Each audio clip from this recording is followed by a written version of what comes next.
Саламатсыздар ма оқушылар, қалайсыздар?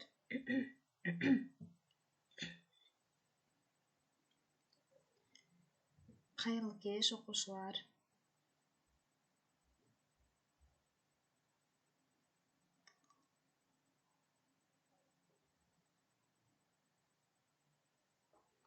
Менің даусым жақсы естіліп, экраным көрініп тұр ғой, иә?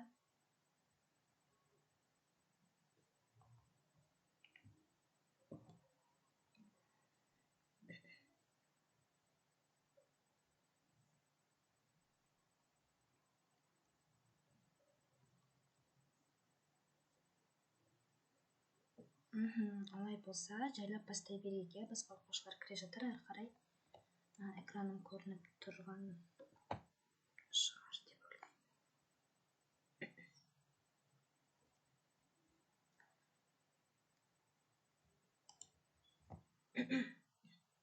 Ал қайырлы кеш, құрметті оқушылар. Мен басынан бірден кете салайын. Менде тамағым андай бітіп, даусым дұрыс шықпай тұр, оған мән бермеңіздер. Бастайық олай болса. Менің жалпы аты жөнім Исатай Гүлшат. Сіздерге әдебиет пәнінен сабақ беретін боламын. Бүгін сабақ берем. Егер менің бүгінгі сабағым ұнап жатса, ары қарай сіздерге сабақ беруді жалғастыратын боламын. Енді өзім туралы толық әлі айтпай қояйын. Егер мені мұғалім ретінде көріп жатсаңыздар, таңдап жатсаңыздар, сол кезде таныса жатармыз, иә?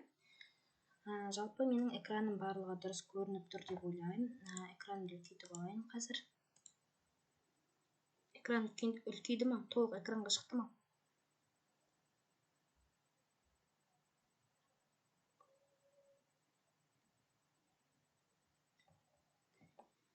Негізі мынаушы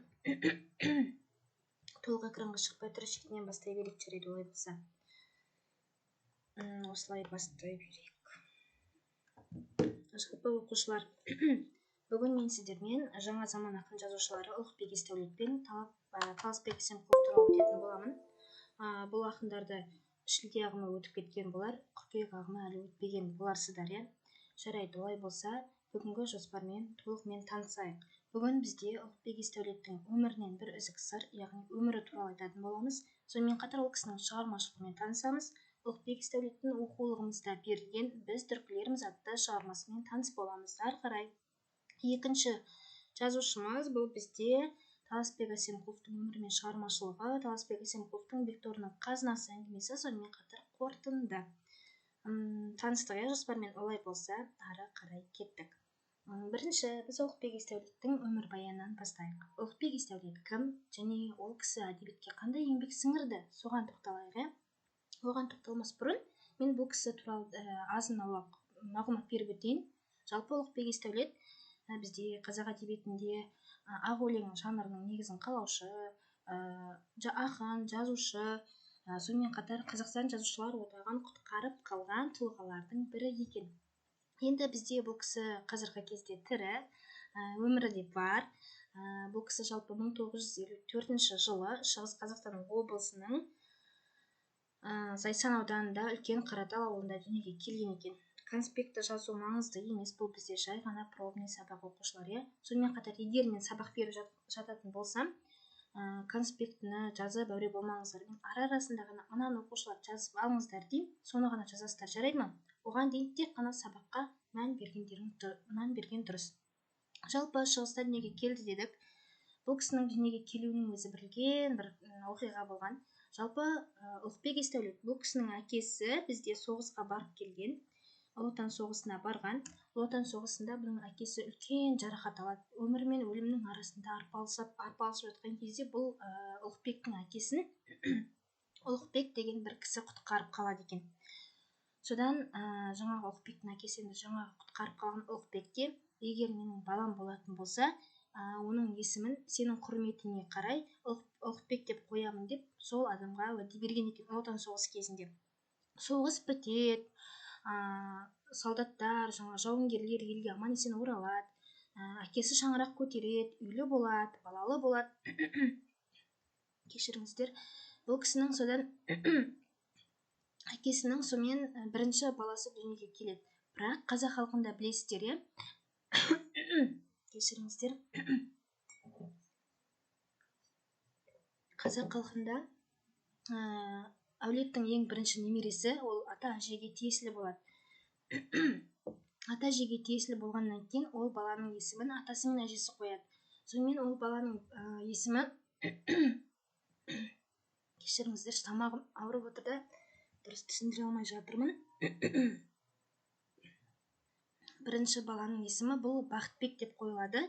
Сонымен Ұлықбектің әкесі шамалы өкініш болады ішінде, енді менің балам тағы да екінші балам дүниеге келсе міндетті түрде есімін Ұлықбек деп қоямын дейді. Сонымен араға 2-3 жыл салып Ұлықбек дүниеге келеді. Ұлықбек дүниеге келген кезде ат қою әкесіне бұйырып, өзінің антын жаңағы орындап Ұлықбек деп баласының атын қояды екен. Ұлықбек Есдәулет өзінің бір сұхбатында айтады: менің есім, менің жадым, есте сақтау қабілетім өте жақсы дейді. Оған дәлел, мен 2 жасымда көршінің баласымен скамейкада отырып әңгіме айтатынмын, ойын ойнайтынмын, сондай бір жақын тартатынмын дейді. Содан бір күні ол бала скамейкада ылғи күнде скамейкаға келіп отыратын бала бір күні жоқ дейді. Терезеден қараймын, ол бала келген жоқ. 2-ші күнде келген жоқ, 3-ші күнде келген жоқ, арада 1 апта уақыт өтті дейді. Сөйтсем ол бала көршінің баласы жаңағы үлкен бір, ол кезде туберкулез деген ауру болды ғой, өкпе ауруы. Сол аурудан қайтыс болған екен. Содан араға уақыт салып Ұлықбек жаңа ата әжесімен, ата-анасымен молаға барады ғой, ата бабаларының рухына құран бағыштау үшін. Сол кезде бұның Ұлықбектің көзі жаңағы көршінің баласына түсіп кетеді, моласына түсіп кетеді, яғни. Қараса, ол кісінің қайтыс болған жылы 1956 жыл екен. Енді қараңыздар, бізде Ұлықбек Есдәулет қай жылы дүниеге келді? 54-ші жылы дүниеге келді. Ал көршінің баласы 1956 жылы қайтыс болды. Дұрыс қой, сонда арада 2 жыл уақыт. Ұлықбек Есдәулет соны ескере отырып, менің жадым сонда 2 жастан бергі өмірімді толығымен айтып беретіндей деңгейде тұр деп айтқан екен. Жалпы Ұлықбек Есдәулет туралы қысқаша бір қызықты мәлімет болсын деп айтып кеткенім осы. Енді бұл бізде Қазақстан халқының еңбек сіңірген қайраткері. Неге? Бізде әдебиетшілер білу керексіздер. Алматыда үлкен Қазақстан жазушылар одағы бар. Жазушылар одағы ол кезде Ахмет Байтұрсыновтың, Міржақып Дулатовтың, Жүсіпбек Аймауытовтың аяқ іздері қалған, сол жерден жұмыс алғашқы қызметтерін атқарған негізгі сол орда болатын. Ол орда 2020 жылдары бизнесмендердің қолына кетіп қалайын деп тұрған жерінен Ұлықбек Есдәулет сол жазушылар одағын өзіне қайтарып алып, қазақ халқының қорына үлкен мұраны алып қалады. Яғни жазушылар одағының құртылуының алдын алады деген келіп тұр. Сонымен қатар сол игі ісі үшін Қазақстан мемлекеттік сыйлығының, сонымен қатар Қазақстан Ленин комсомол сыйлығының иегері екен. Ұлықбек Есдәулет жалпы осындай тұлға. Бұл жалпы бұл мәліметтер ұбт-да келе бермейді, бірақ таныс болғандарыңыз дұрыс. Келесі, бізде бұл кісі Киров атындағы Қазақ мемлекеттік университетінің журналистика факультетін аяқтаған екен. Киров деген бізде қандай универ деп ойлайтын шығарсыңдар. Ол қазіргі кезде біздегі Әл-Фараби атындағы университет, қазір оны көбісі Казну деп айтады. Бұл Киров деп бізде 1934 жылдан бастап аталған атауы екен. Тарихтан енді сіздерге бір-екі мәлімет беріп өткім келіп тұр жалпы. Тарихпен байланысты ғой әдебиет, соны да қарап отырыңыздар. Одан кейін бізде Мәскеуде бір жақсы Максим Горький атындағы әдебиет институты бар. Сол жаққа барып, өзінің мамандығын ары қарай жетілдіріп, менің даусым ақырын шығып тұр ма барлығында? Жетілдіріп келген екен бұл оқу орындары.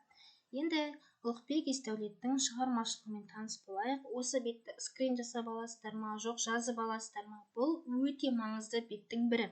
Себебі ұбт-да осы тақырыптардың барлығы дерлік сұралады, өз алдымнан шыққан сұрақтардың бірі. Ал кетті, олай болса толығымен менің даусым шынымен жай шығып тұр ма? Неге олай болды екен?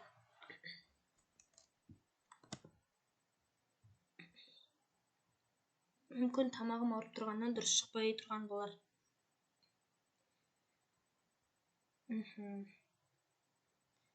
Олай болса, ары қарай кете берейік. Жалпы Ұлықбек Есдәулет қазақ поэзиясында, жаңа айттым ғой, ақ өлең деген жанрды қалыптастырушылардың бірі. Бұл верливр деп аталады. Ғылыми түрде бұл дәстүрлі өнерді жалғастырушы немесе қалыптастырушы деп айтсақ болады. Яғни дәстүрлі өлеңдерді жазушы. Солай жаттап алғандарыңыз дұрыс. вер, осыны міндетті түрде есте сақтаңыздар. Одан кейін келесі бізде Ұлықбек Есдәулеттің поэтикалық драмасы Зере деген драмасы бар екен. Осыны міндетті түрде жаттап алыңыздар оқушылар, міндетті түрде. Енді бұны қалай жаттаймыз?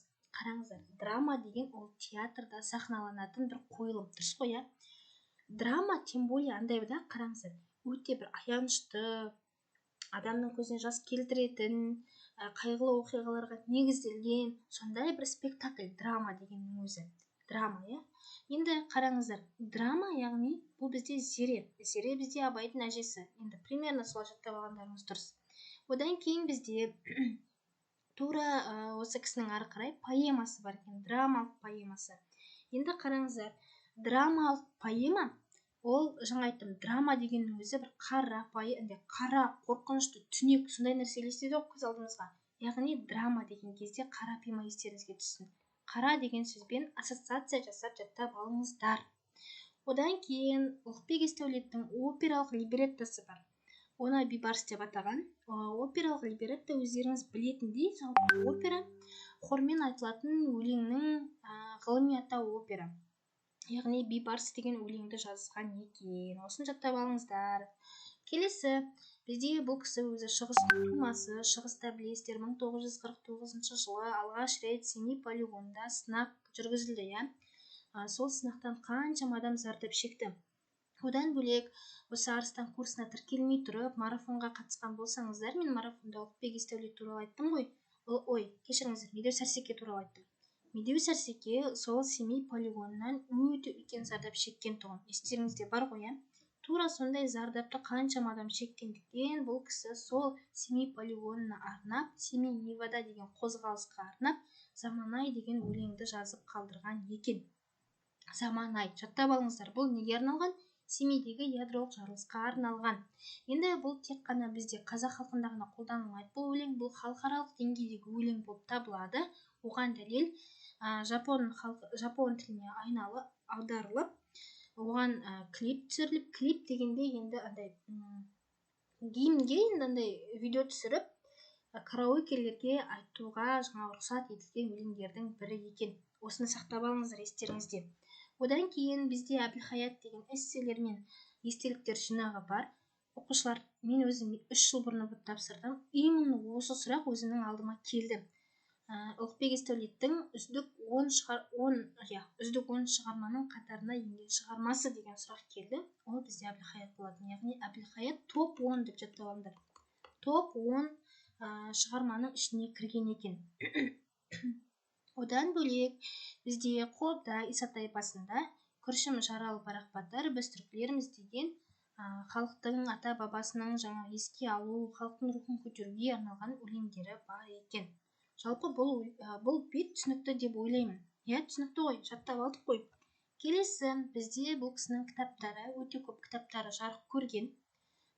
Қанат қақты, көздеріне ғашықпын, жұлдыз жарығы, Алтайдың алтын тамыры, ұлыстың ұлы күні, ақ керуен, жаратылыс, жүректегі жарылыстар, Алтай асулары, киіз кітап, Ахиллестің өкшесі Әбілхаят. Тоқтаңыздар бірақ. Бұны қалай жаттаймын? Миыма қалай мынаның барлығын кіргізем? Бұдан бөлек әдебиетте мыңдаған шығарманың атауын жаттауым керек деп ми сіздерге қарсыласып дұрыс қой, Олай миды қиындатпаймыз, сіздерге қалай жаттаймыз деген әдісті ұсынғым келіп тұр. Жалпы менің оқушыларға ұсынатын лайфхагым ол шығарманы ұмытып қалмастай байланыстырып жаттау керек. Сіздер ұбт тапсыратын кезде паника ұстап, онсыз да ұмытып қаласыздар. Сондай кезде ұмытпас үшін мынандай лайфхакты қолданыңыздар. Қараңыздар. Ұлықбектің досы Әбілхаят пен ұлыстың ұлы күнінде ақ киіз керуенмен Алтай асуларынан асып барады деген сөйлем арқылы жаттап алыңыздар. Өздеріңіз айтып көріңіздерші. Ұлықбек досы бар ғой, досы Әбілхаят. Әбілхаят негізінде ол міне жаңа айттым эсселер жинағы. Яғни Ұлықбек досы Әбілхаятпен бірге ұлыстың ұлы күні деп тұр. Ұлыстың ұлы күні деген, міне қарасаңыздар, шығарманың ішінде тұр. Ұлыстың ұлы күні ақ киіз керуенмен дейді. Міне бұл жерде киіз деген, киіз кітап, ақ киіз деген ақ керуенмен тұр. Ақ киіз керуенмен Алтай асуынан асып барады. Алтай асуы деген бізде міне тұр. Қайда айтшың Алтай асулар, міне. Осылай жаттап алыңыздар. Яғни мына сөйлемнің ішінде шығармалары бар ғой, Тағы да бір қайталамыз. Ұлықбек досы Әбілхайырпен ұлыстың ұлы күнінде ақ киіз керуенмен Алтай асуынан асып барады. Болмаса. Ұлыстың ұлы күні ол бізде наурыз мерекесі. Наурыз мерекесінде ақ керуен, болмаса киіз үй дегендер ол бір-біріне жақын ұғымдар болып табылады. Сонымен қатар Алтайдың асуы дегенде осы наурыз деген сөзге тікелей байланысты деп айта аламын.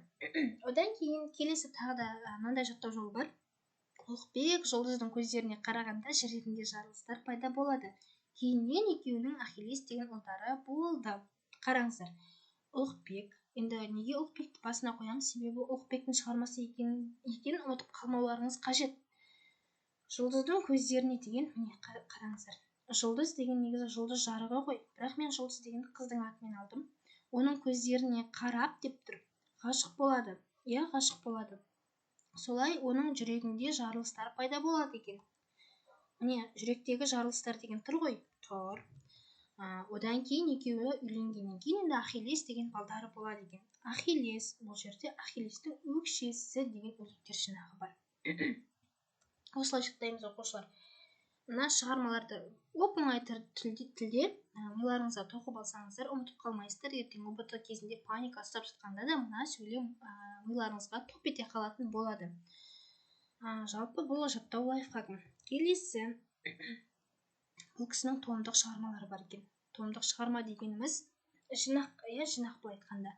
Ол 2004 жылы шыққан Қазығұрт баспасының 5 томдық жинағы, 2006 жылы шыққан Жазушы баспасының 2 томдық жинағы, 2014-те 3 томдық жинағы. Мынау ұбт-да келеді. Жаттап алыңыздар. Мынау менің бір оқушымның алдына шыққан болатын мына сұрақтар. Енді бұны қалай жаттаймыз? Мына жерде цифраларды ми көрсе, ми шамаланды артқа қайтады ғой. Жаттағысы келмейді, бірақ олай жаттамаймыз. Бұны біз былай жаттаймыз, қараңыздар. Ұлықбек деген жазушы деп тұр. Жазушы баспасы. Қазығұрттың басында 3 томдық шығармаларын жазған. 3 томдық шығарма оп-оңай. Ұлықбек деген жазушы Қазығұрттың басында 3 томдық шығармасын жазды. Иә, бұл сөйлемнің ішінде томдық шығармаларының үшеуі де кездесіп тұр. Сондықтан бұны да жаттау бір қиын емес. Бір қайталап шығыңыздар, осылай.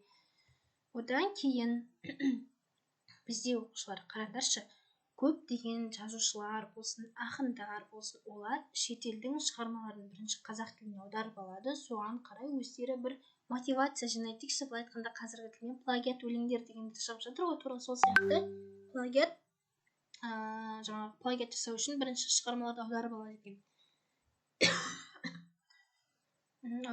екен. Енді бұл жерде Ұлықбек Есдәулет те тура сондай Лермонтовтың өлеңдерін, Блоктың өлеңдерін, Кедриннің өлеңдерін, сонымен қатар Рубцовтың өлеңдерін қазақ тіліне аударған екен.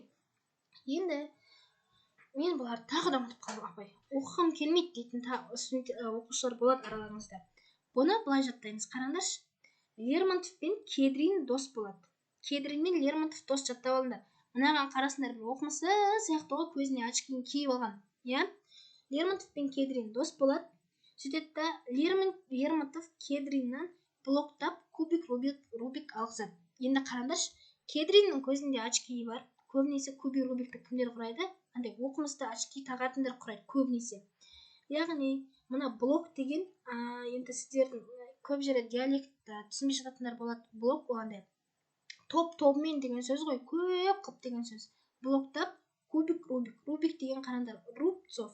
Көріп тұрсыңдар ғой, Рубцов. Яғни, Лермонтов Кедриннен блоктап кубик Рубик алғызды. Осылай жаттап алсаңдар да болады. Яғни, Лермонтов, Блок, Кедрин, Рубцов. Бұл Ұлықбек Есдәулеттің қазақ тіліне аударған шетел ақындары екен. Жалпы миларың ақпаратты қабылдап жатыр ма, түсінікті болып жатыр ма? Бір кері байланыс беріп жіберейік. Менің даусым сіздерге шамалы жағымсыз естілуі мүмкін. Сол үшін кешірім сұраймын, бірақ жаңа ескерткендей тамағым бітіп тұр. Ары қарай кеттік. Енді оқушылар, қазір мен байқап жүрмін, соңғы кезде ұбт форматы өзгеріп кетті. ұбт форматы өзгергеннен кейін көптеген осы пікірлер ұбт форматына контекст ретінде қосылып жатыр. Болмаса, мынау кімнің пікірі деген сияқты жаңағы контекст сұрақтар келіп жүр. Оны да жаттап алу міндетті. Ұлықбек Есдәулетке байланысты осындай бір екі үлкен контекст бар екен. Қараңыздаршы оқушылар. Ұлықбек ерте көзге түсті. 9-шы сыныпта оқып жүргенде бір топ өлеңмен Лениншіл жас газетінің жарты бетін алып жарқ ете қалғанда, әдебиетке тегеурінді таланттың келген үлкен ақсақалдарымыздан бастап, есімдеріміз көпшілікке енді таныла бастаған біздерге дейін түгел мойындадық.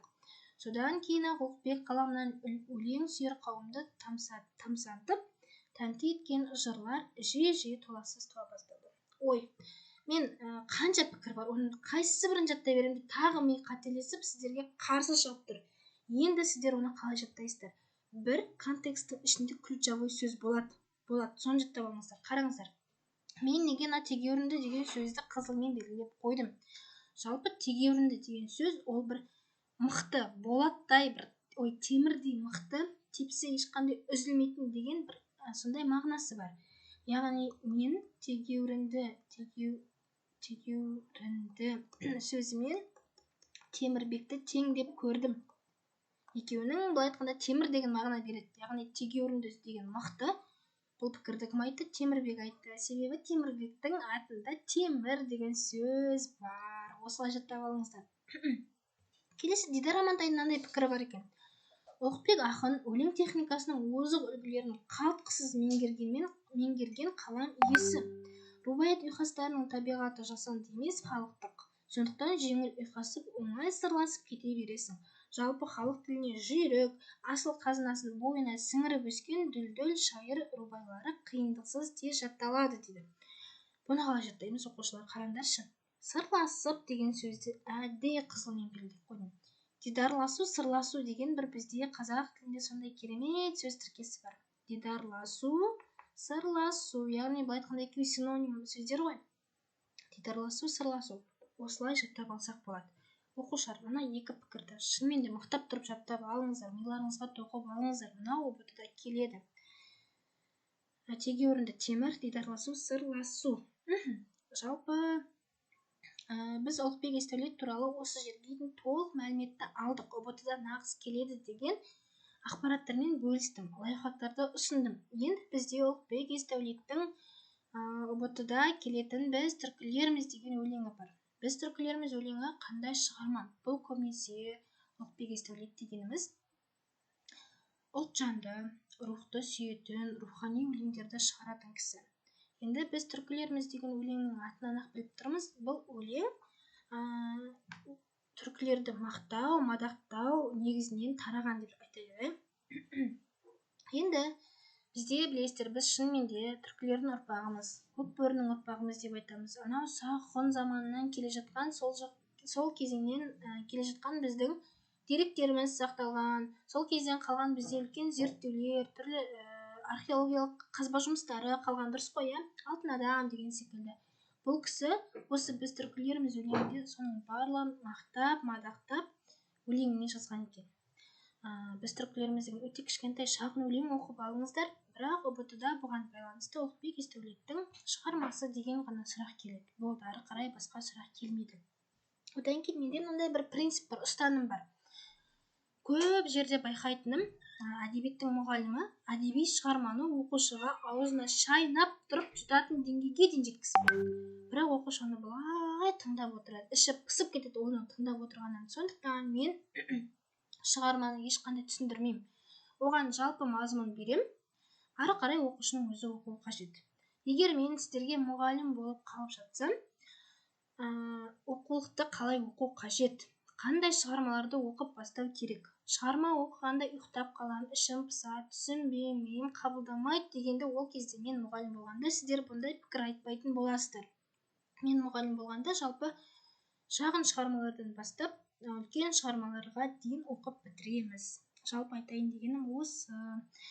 Ұлықбек Есдәулет сіздерге түсінікті болды деген ойдамын. Ары қарай біздің екінші әдеби тұлғамыз Таласбек Әсемқұлов туралы өтейік. Оған дейін Ұлықбек Есдәулет түсінікті болды ма? Сол туралы айтып кетсеңіздер.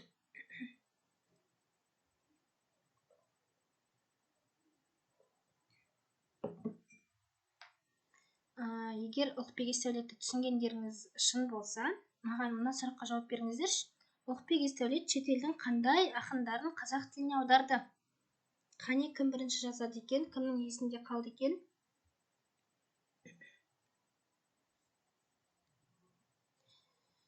Қазақ тіліне қандай ақын жазушыларды аударды? Ұлықбек Есдәулет.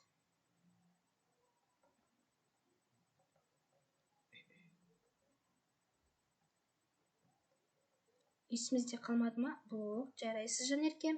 Тағы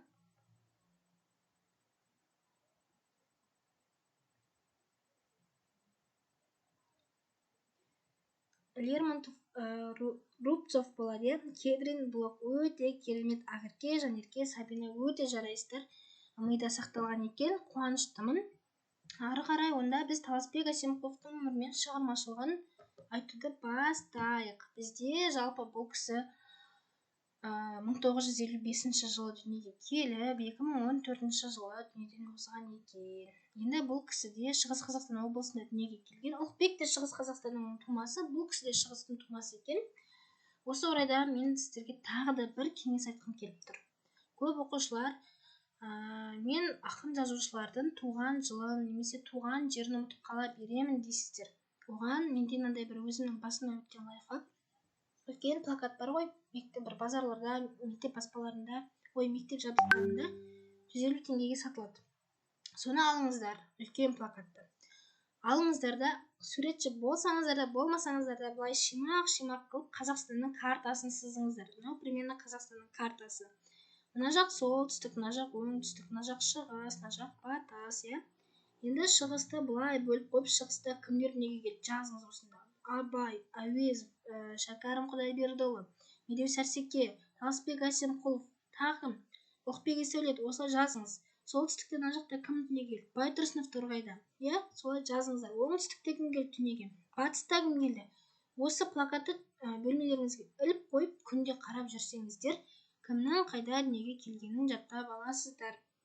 Сіздер болашақ әдебиет мұғалімі болғандықтан, бұны бәрібір білу қажетсіздер. Жарайды, ары қарай тақырыптан ауытқымайық. Шығыс Қазақстанда дүниеге келді дедік. Бұл кісі туралы да өмірінен қысқаша бір мазмұнын айтып берейін. Бұл кісі дүниеге келген кезде 9 айлық кезінде ата-анасы бұны нағашы атасына береді. Нағашы атасының қолында тәрбиеленеді. Себебі нағашы атасы өте аты әлемге әйгілі күйші, домбырашы. Соның жаңағы батасын алсын, соның жолымен жүрсін деп Таласбекті ата-анасы ата-әжесіне бергендіктен ата-әжесі Таласбекті өздері өсіреді. Енді бізде Таласбек Әсемқұлов атасының қолында өсіп, домбыра жасауды үйренеді, күй тартуды үйренеді, күйшілердің өмірімен танысады. Одан бөлек жалпы күйшілік қабілетпен жақсы айналысады. Станбаев Жүнісбай болған атасының есімі. Ары өткен, бері өткен жолаушылардың барлығы осы кісінің үйіне қонақтап, жаңағы соғып кетіп отыратын болған. Сол кезде бізде Таласбек Әсемқұлов әрбір келген жаңағы қонаққа өзінің күйін тартып беретін болған, жасаған домбырасын көрсететін болған. Солай бізде әдебиеттен білетін шығарсыздар, иә. Қатып қалды ма деймін? Қатып қалды ма, жоқ қатпады ма? Әдебиеттен білетін боларсыздар, Мұхтар Мағауинді естігенсіздер ғой. Мұхтар Мағауин осы Таласбек Әсемқұловтың күйшілік қабілетін ары қарай арттыруға, бұл кісінің жинақтарының жарық көруіне, бұл кісінің танымал болып кетуіне үлес қосқан тұлғаның бірі осы Мұхтар Мағауин екен. Жаттап алыңыздар. Солай бұл кісі танымал болады, домбырасын жасайды, күйшілігін ары қарай арттыра береді. Тіпті бұл кісінің бір қызық ұстанымы бар екен. Осылай отырып бір шығарманы бастаса, ол шығарманы жазып бітпейінше бұл кісі ешкімнің орнынан тұрмайтын болған екен. Бұл туралы әйелі өзінің сұхбатында айтады.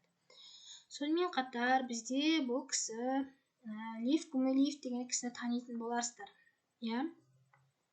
Бұл бізде Астанадағы ең университеті осы кісінің атымен аталған. Тіпті Лев Гумилевтің өзі Таласбек Әсемқұловты мойындаған орыс жазушыларының бірі екен. Таласбек те күйші, Таласбек те өнер иесі, Таласбек те әдебиетші бұл қоғамға қажет деген пікірді осы Лев Гумилев айтып мойындап кеткен екен. Жалпы күйшілігі туралы білдіңіздер, енді бұл кісі Абай атындағы Қазақ ұлттық педагогикалық университетінің қазақ тілі мен әдебиеті мамандығын бітірген екен. Екеуміз былай айтқанда бір мамандықты бітірейін деп тұр екенбіз. Мен де осы мамандықта оқимын қазіргі кезде. Осы мамандықты бітіре салып, бұл кісі Ықылас Дүкенұлы атындағы ұлт аспаптар музейіне ғылыми қызметкер болып орналасады. Енді тағы да бір қызық керек оқушылар, қараңдар. Осы музейде Таласбек Әсемқұловтың өзінің жасаған домбыралары әлі күнге дейін сақтаулы тұр екен. Айттым ғой, бұл кісі жаңа домбыра шебері деп. Осында барлық домбыралары сақталған екен. Одан бөлек жаңадан бері айтып жатырмық қой, әдебиетші, күйші, домбыра шебері. Бұл кісінің одан да бөлек тағы да атқарған қызметтері бар екен. Оған тоқталайық. Бұл кісі бірінші жазушы. Жазушы екенін қайдан білеміз? Ол кісінің әңгімелеріне байқауға болады. Кинодраматург. Бұл кісінің сценарий жазу бойынша, бастамасы бойынша Абай, Біржан Сал, Құнанбай деген секілді кинолар жарық көрген екен. Теледидар көретін болсаңыздар, Ел арна деген канал бар ғой, көне киноларды көрсететін. Сол Ел арна каналында осы кісінің көптеген түсірген киносын көрсетеді негізінде. Құнанбай, Біржан Сал дегендер жалпы көрмесеңіздер де естіген боларсыздар, Одан кейін күйші, одан кейін аудармашы, одан кейін домбыра шебері, тарих және этнография зерттеушісі, мифологияны зерттеуші, әдебиет және музыка сыншысы. Қараңыздаршы, бір адамның бойына осындай талантты дарытқан қандай керемет. Жалпы енді осының әр қайсысына жеке тоқталып өтейік. Бұл кісінің енді шығармалары тоқталайық, одан кейін жаңағылар бойынша тоқталамыз. Жаңа бұл кісіні біз жазушы дедік, қазақ жазушысы. Оған дәлел экранда тұрған шығармалардың атауы. Мына экранды скриндап алыңыздар, жазып алыңыздар, керек болады. Енді күй жинақтары бар екен. Күйші дедік қой. Бай жігіттің күйлері мен Тәттімбеттің мұрасы. Себебі атасы Таласбекке үйреткен кезде осы екі күйшіні өте үлкен жалпы ұлы күйшілерді үйреткен. Сондықтан осы екі күйшіге арнап жеке жинақ жасаған адамдардың бірі осы Таласбек Әсемқұлов екен. Одан кейін әңгімелері бар екен. Атайы кәрі ат ұмтылу дейді. Енді мынау точно ұбт-да келеді оқушылар. Мынаны точно жаттап алыңыздар. Енді бұны біз қалай жаттаймыз? Қараңыздар. Таласбектің атайы деген кәрі аты ұмтылып кетті. Осылай жаттап алыңыздар. Таласбектің атайы деген кәрі аты ұмтылып кетті. Одан кейін повесі бар Шымдан деген. Бұл да ұбт-да келеді. Жаттап алыңыздар. Шымдан Таласбектің повесі. Одан кейін Талтүс деген романы. Одан кейін Бекторының қазынасы деген хикаясы бар екен.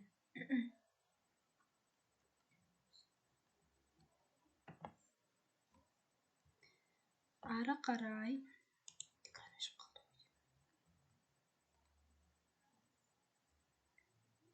Одан кейін бізде жаңа бұл кісіні кинодраматург дедік. Кинодраматург деп атауымыздың себебі бұл кісінің өзінің жазған кино сценарийлері бар екен. Солармен толықтай танысып өтейік. Бұл кісі Көкбалақтың өлімі, Біржан Сал, Жезтырнақ, Алматы Астана, Тұмар Падиша деген секілді кинолардың сценарийін жазған екен. Мынау ұбт-да енді келу ықтималдылығы 95%. Сонда жаттап алыңыздар. Енді бұны тағы да қалай жаттаймын? Қараңыздаршы. Жалпы Біржан Салды өттіңіздер ғой, Біржан Салды өткен болсаңыздар, ол кісінің қалай қайтыс болғанын да білетін боларсыздар. Бұл кісіні жаңағы Сара қызбен айтысу кезінде жынданды, есінен адасты деген түрлі жала жауып, өзінің ағалары Біржанды бір бөлмеге қамап ұстаған. Бір бөлмеде қамап ұстағаннан кейін ары шыға алмайды, бері шыға алмайды, адамдармен тілдеспей, шынымен де жынданып қайтыс болған Біржан Сал. Яғни соған байланысты былай байланыстырсақ болады. Біржан Сал Алматыдан Астанаға бара жатқан жолда оны Тұмар деген Жезтырнақ ағасы өлтірді. Осылай жаттап алыңыздар. Енді бұл жердегі Біржан Сал деген міне тұр. Алматыдан Астанаға деген жол міне тұр. Тұмар деген не тұр. Неге мен тұмар деген ағасы деп айттым, себебі шынымен де біржан салды өмірінде ағалары өлтірген. Ал жезтырнақ деген не тұр. Жезтырнақ деген бізге бір көз алдымызға бір кәрі бүйтіп бүкірейіп қалған, тырнақтары өсіп кеткен бір кәрі кемпірлер елестейді ғой. Тура сол сияқты бір қорқынышты тұмар деген ағасы бар деп жаттап алыңыздар біржан салдың. Сол осы өлтірген, біржан салды өлтірді, ол Көкбалақтың өлімі деген жолдарға сай келеді екен. Жалпы есте сақталды деген үміттемін. Ары қарай бізде осы жерге дейін Таласбек Әсемқұловтың шығармаларымен, өмірімен таныстық. Енді мектеп баспасындағы осы кісінің Бекторының қазынасы деген әңгімесімен таныс болайық. Бұл шығарма өте қысқа ғана, ауқымды, қысқа ғана, бірақ беретін мазмұны, мәні өте терең. Жалпы білетін болсаңыздар, Бекторы кім еді? Бекторы кім?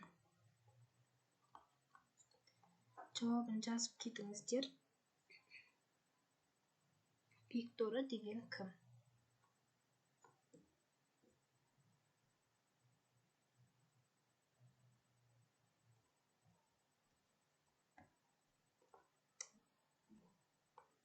Оқушылар, сабақта отырмыз ба? Бекторы деген кім?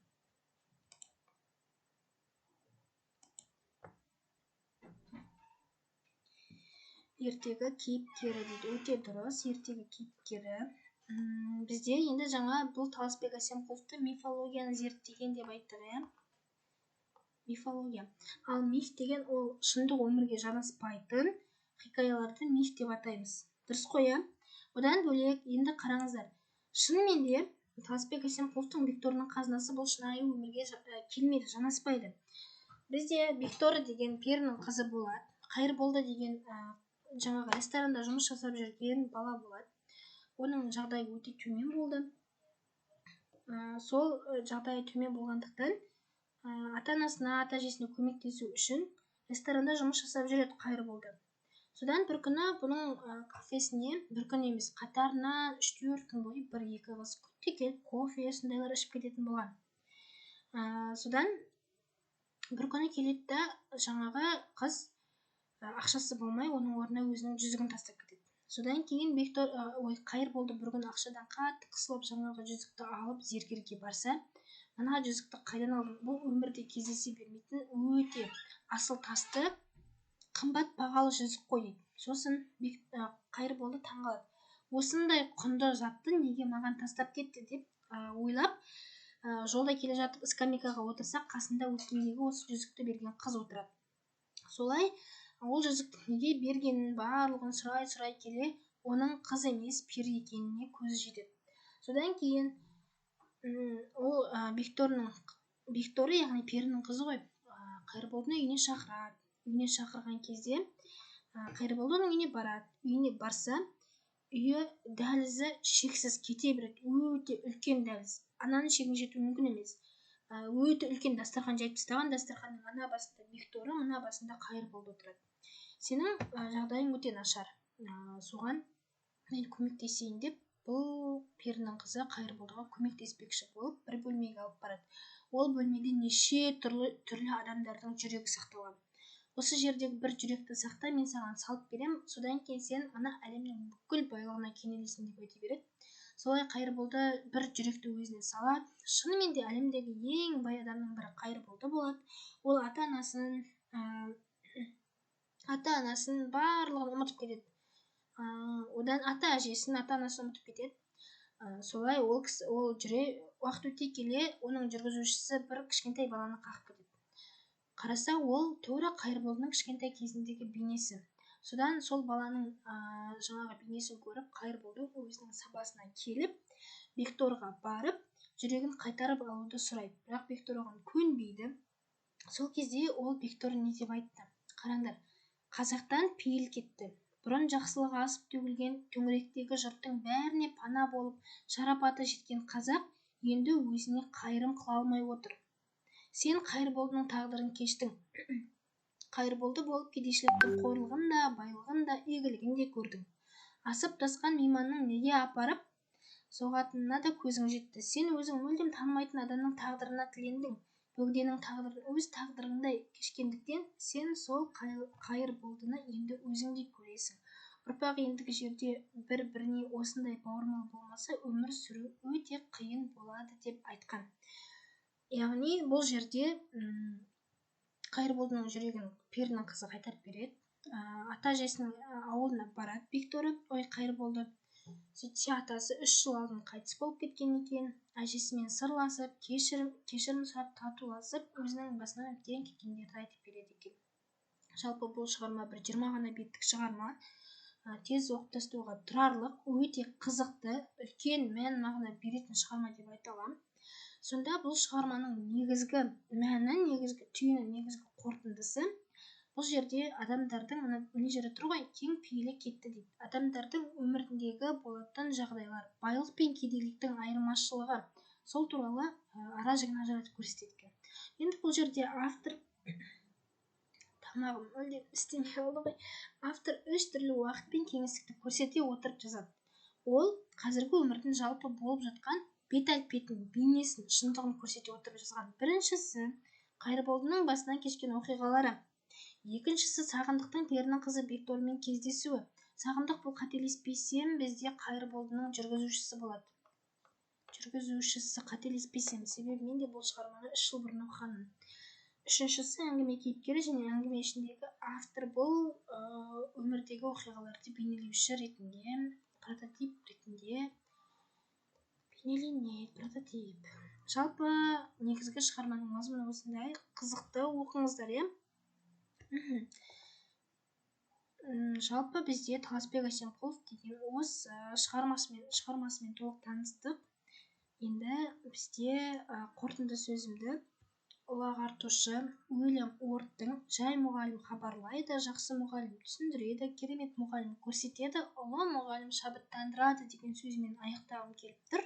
Бұл бізде пробный сабақ болған. Сіздерге өзімнің сабақ өту әдісімді көрсеткім келген болатын.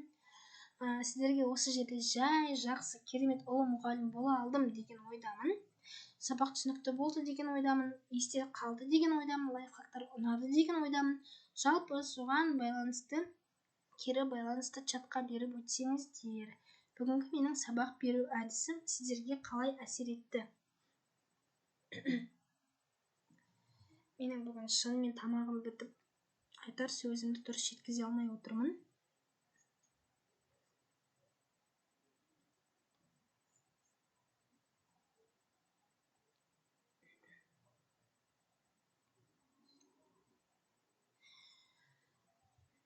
Егер менің сабақ бергенімді қаласаңыздар, сабақ түсіндіру ұнаған болса, өздеріңіздің телеграм чаттарыңызға жаза кетіңіздер, кері байланысты. Осында жазсаңыздар болады. Сонымен бүгінгі сабаққа қатысқандарыңызға көп рахмет. Назарларыңызға рахмет. Егер мені мұғалім ретінде көрсеңіздер, телеграмға жазып өтсеңіздер болады. Сабақты аяқтайық. Кірген оқушылардың барлығына алғысым шексіз. Көп рахмет.